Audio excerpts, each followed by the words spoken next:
All right, welcome to this retrospective slash review for Alisia Dragoon, the game I just finished playing. And let me just go ahead and start by saying that I have the nice box art up here, courtesy of the Sega Genesis Mini website, which is really nice. The game itself, I would say, has really good graphics, and not just for Genesis or whatnot. I actually think the graphics are quite colorful. The gameplay is very good. Um, the platforming, I would say, was nice and tight, so it doesn't have that slippery feel to it. The hit detection, for the most part, was actually pretty spot on. Um, the only level that I truly had some difficulty when it came to hit detection was level 6 because of all the sloping platforms, and so it would sometimes, you know, be a challenge to hit the enemies. Having said that, though, the game itself does a lot of auto aiming for you as long as you're facing the enemies. So hit detection isn't really that big a deal. You have the four companions or pets, as it were, that you can use, and each one of them are actually very different and can do different situations. I felt that, especially my first playthrough, I used the fireball, and well, he was nice in the fact that it was hard to kill him, but he didn't do a lot of actual damage to the enemies. So from that regards, I'd say the other pets probably had a little more utility than him, but they all had their uses really. The music was actually pretty good. Nothing really stand out as far as any songs that were like, man, that song was awesome. Um, but it definitely was not grating or jarring or anything like that, and it wasn't a detriment to the game. It just wasn't a huge boost to it either.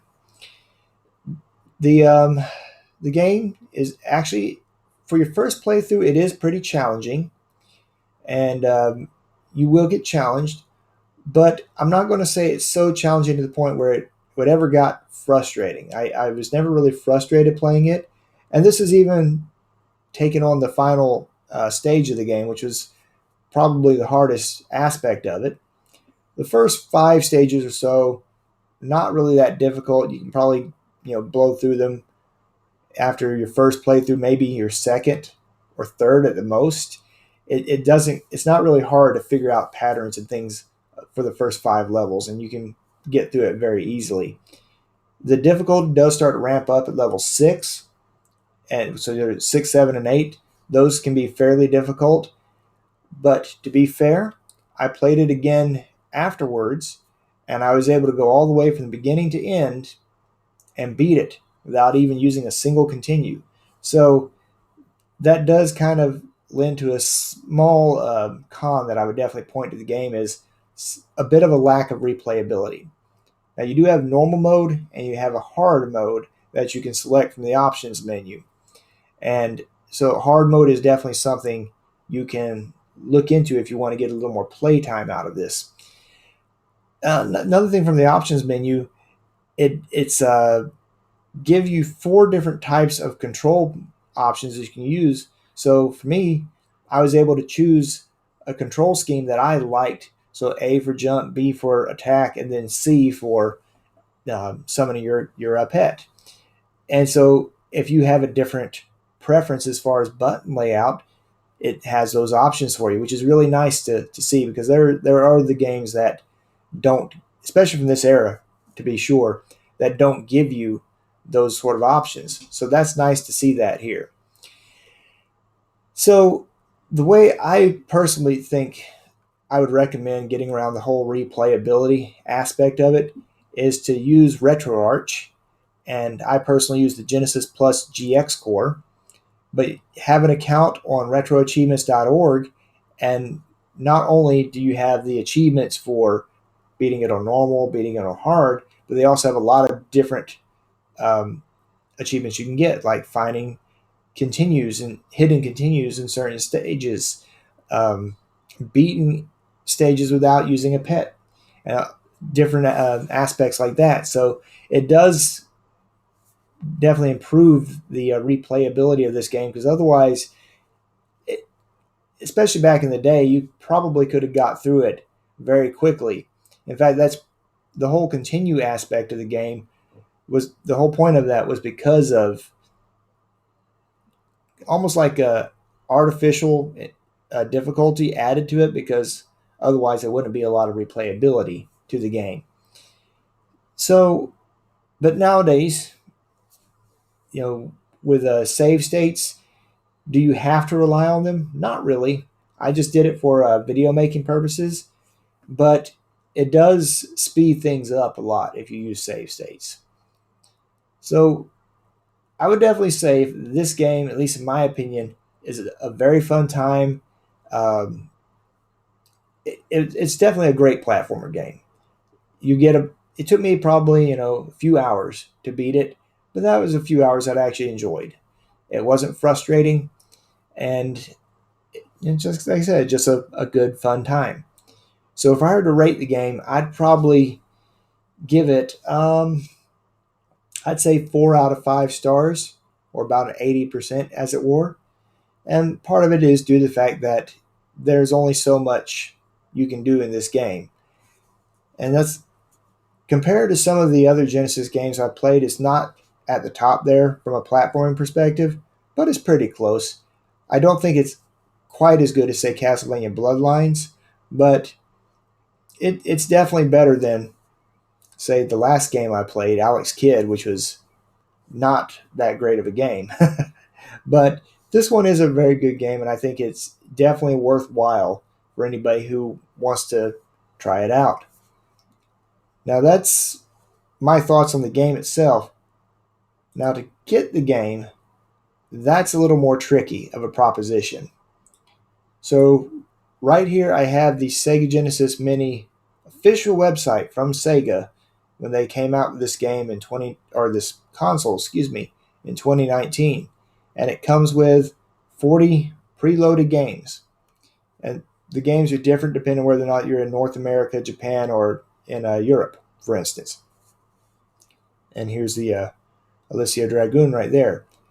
The problem with this is that they have all these websites here, and they say that you can get them at these locations. So I pulled up most of these websites, and Amazon is the only one that seems to have it available. And I think these are all used locations for the game. Or for the console. I keep saying game. For the console. But you're looking at about over $150 at pretty much all these different options or different stores here. And definitely not to take any or throw any shade or anything like that towards these people, but the Sega Genesis Mini is a decent device, but it definitely isn't worth $150, over $150. It's decent, but the fact of the matter is it's just not available. It's extremely hard to come by.